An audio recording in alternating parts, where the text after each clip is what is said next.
Hey friends, how are you? Hope you're well and you've had a good week. Mine's been not bad actually. It's quite a, I think, should we say, not exactly a busy week, but we've done things. Hold on, check the old calendar. No, I mean the only major thing we've done this week is went to a shopping mall near on the other side of Edinburgh. Because the only one that had a Vodafone store, and Mum and I both, our contracts were running out, so it's time to upgrade. So went down, did that. Mum got a really good deal, and she ended up with like one of the Samsung flips, not the newest one, but one that came out a couple of years ago. So she was really happy to have gone flip side. I did. I think I went up to an A52 or something like that. I had thought of flip side, but decided that I like my kind of bigger one. But I now sort of playing with. I've played with Mum's to help set it up, and she, but it's really nice. But like I said, maybe the next time I buy one or upgrade, I may go flip side. I don't know, but yeah, so I'm quite happy with it. I just need to get. My last one had a plastic, one of these plastic covers, clear ones.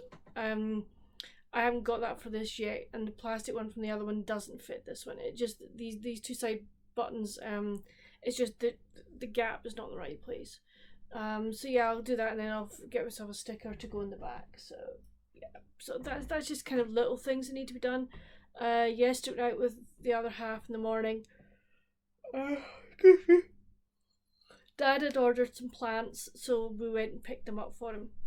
And we had coffee there, and we just had a nice chat and just talking about things that we've got hopefully coming up in the next couple of months. So that's really nice. We've got a trip. Fingers crossed, we've got a trip away. And there are a couple of things that we want to do round about here over the next couple of months. So we're just chatting about that. So that was really, really nice.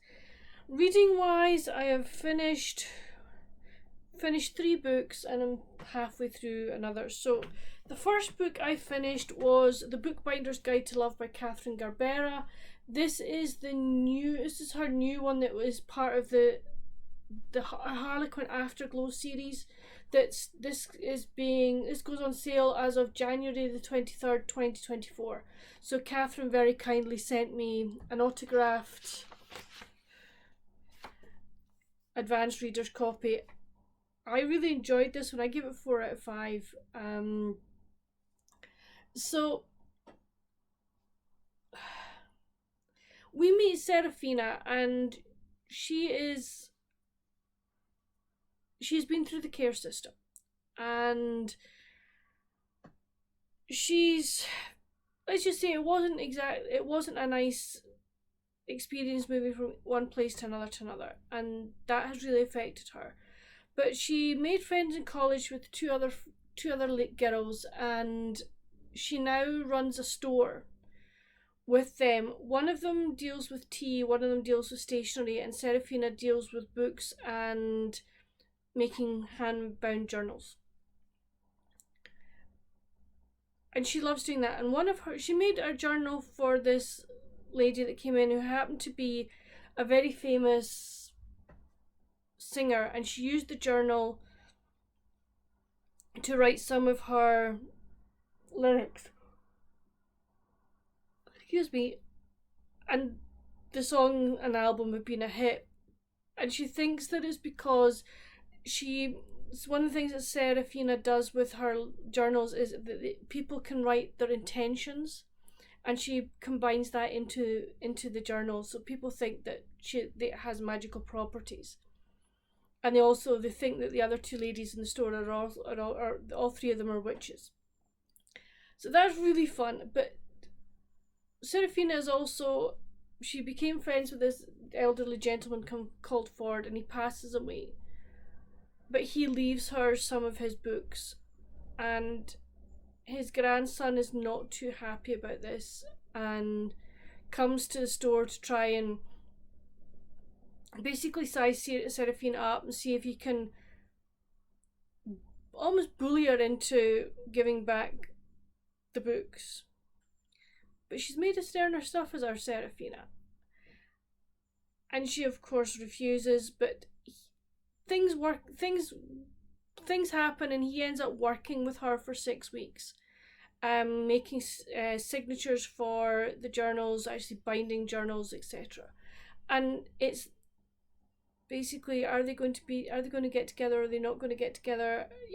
Does Serafina realise that, okay, so she doesn't have a blood family, but she has friends, her 2 friends plus other friends in the town that really do care for her, and that is her family.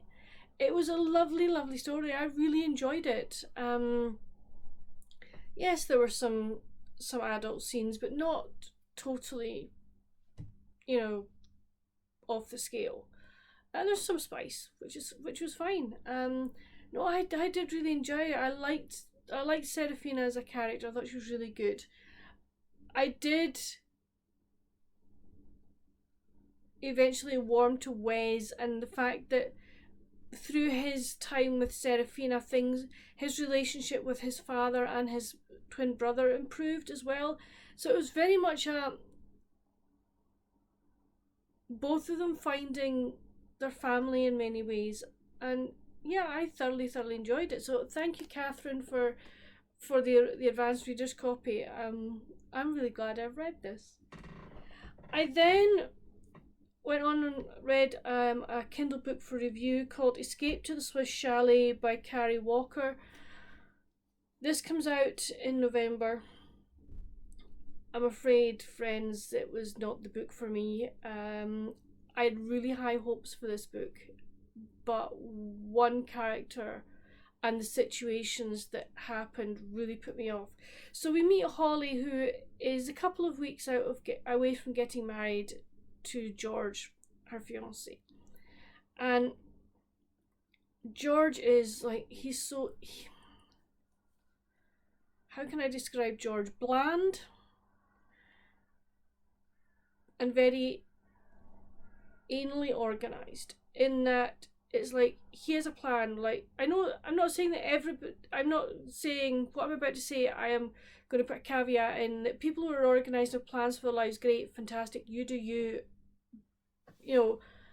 and that's fine, but have some flexibility. But George didn't have any flexibility. It's like, we found out at the beginning that Holly had lost her corporate job, and then she ended up working with her friend Maggie, in a restaurant where she was being sommelier, she was sous chef, etc.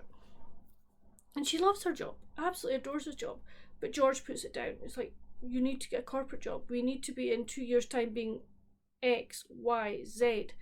And I'm like, why? If she's happy she's bringing in money, is that not more important? So something happens and the wedding doesn't happen. She dodged a bullet in that one. But she's been obviously very upset because of things that happened, and Maggie gets a phone call from one of her friends who has a chalet out in oh good grief, Zerbier in France.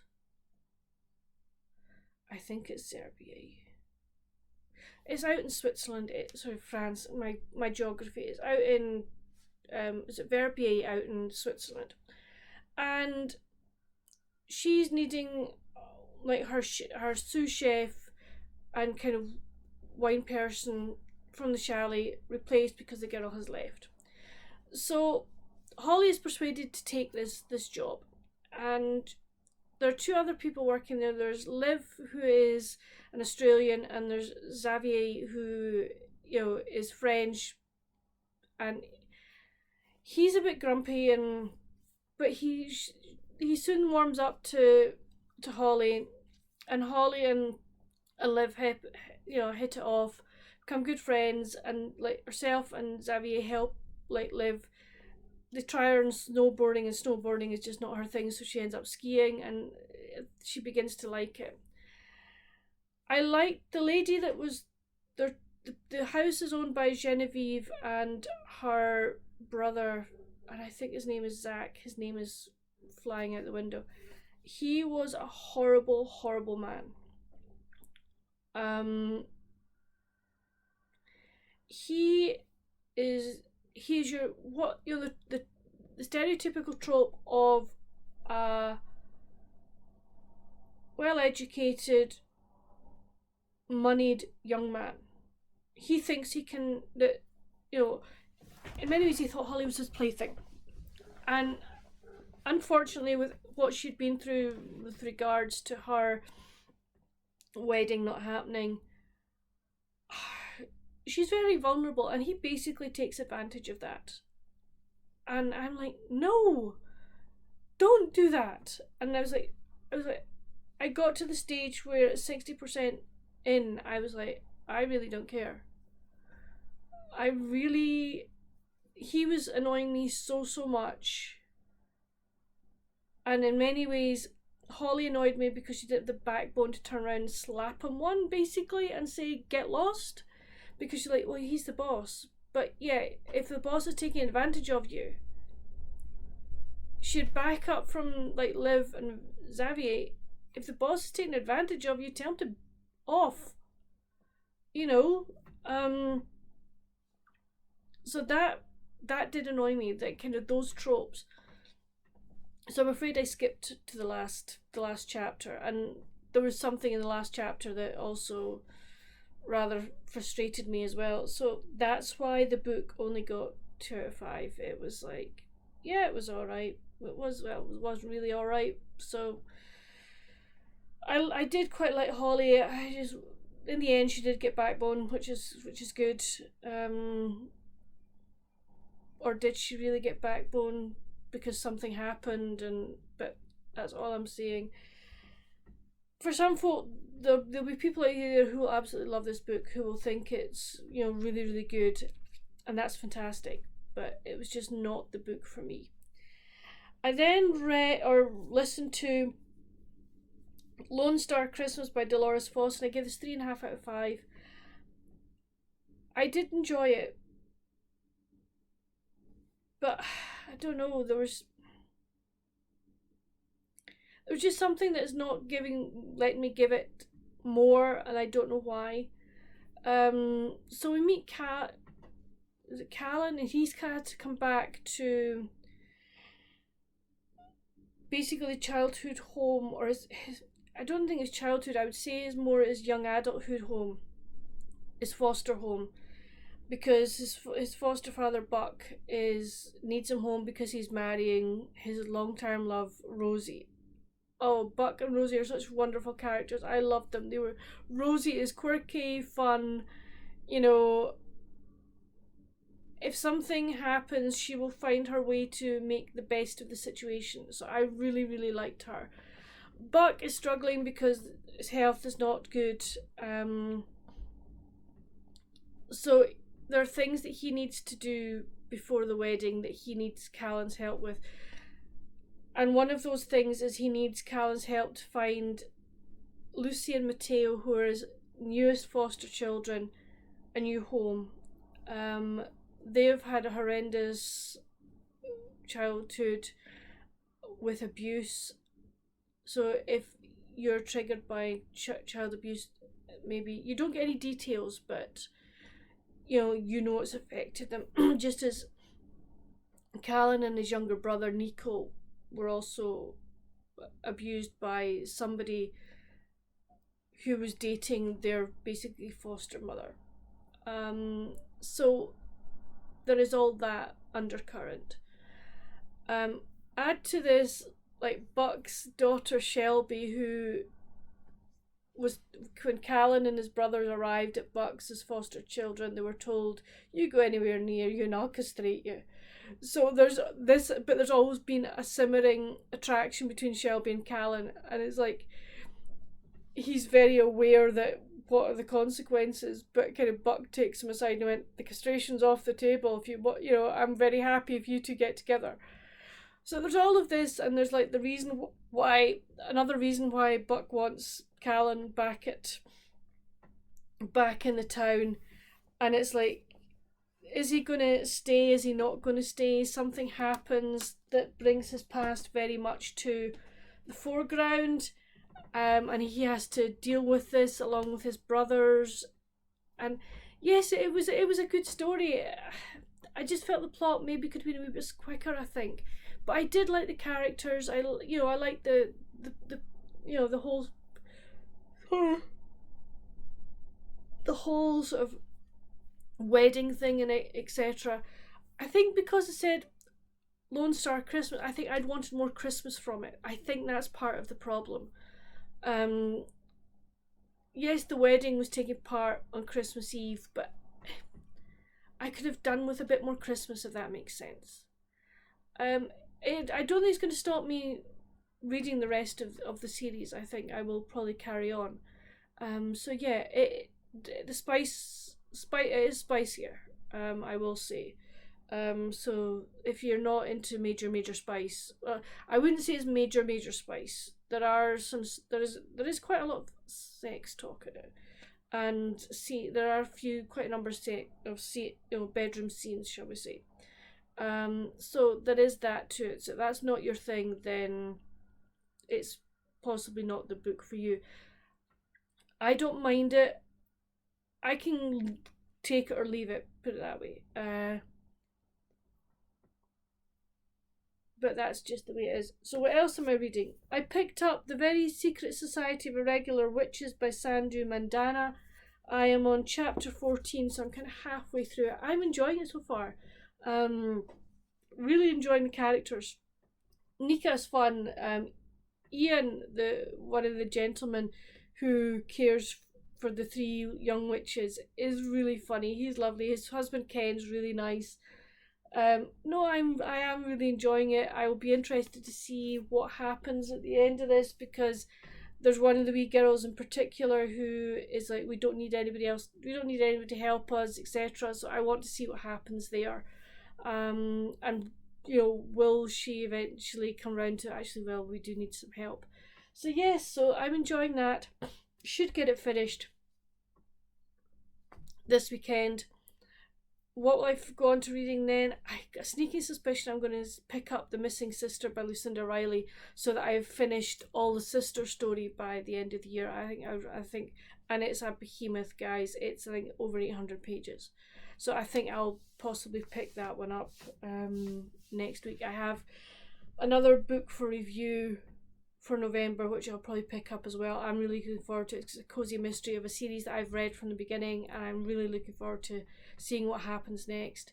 So that's kind of what I'm reading at the moment. I'm still cross stitching, which is good. I'm doing cross stitch bookmark for a friend's oldest daughter. Doing that at the moment. Rugby this weekend, watching the quarterfinals. I think the way that the draws have worked out, two of the quarterfinals are actually what you would have hoped for the semi-finals, which is a shame. That's the way it's worked out. But yeah, we will see who ends up through in the semi-finals. It's going to be interesting. So I'll be watching that. Reading cross stitch, that's going to be my weekend, which will be nice. I think the weather's supposed to be good. So Dad and I last week cleaned the greenhouse out, the plastic one. So I think this weekend I've wiped it down with disinfectant on the inside. I think this weekend will be actually folding it up and putting it away, which will be good to do. And we'll probably put the summer lounging chairs, we'll put their cushions away as well this for the winter. So I think that'll be a good job this weekend to do. But that's it, kind of it for this week friends. Please let me know down in the comments, what have you read this week? Have you read any of the books that I've mentioned, and if so, what did you think of them? I'd love to know. What have you been reading, and what you're planning on reading, and what are you going to do? What are you planning for this weekend? Is there anything exciting you've got happening? I'd love to know. But until my next video, friends, stay safe, happy reading. Bye.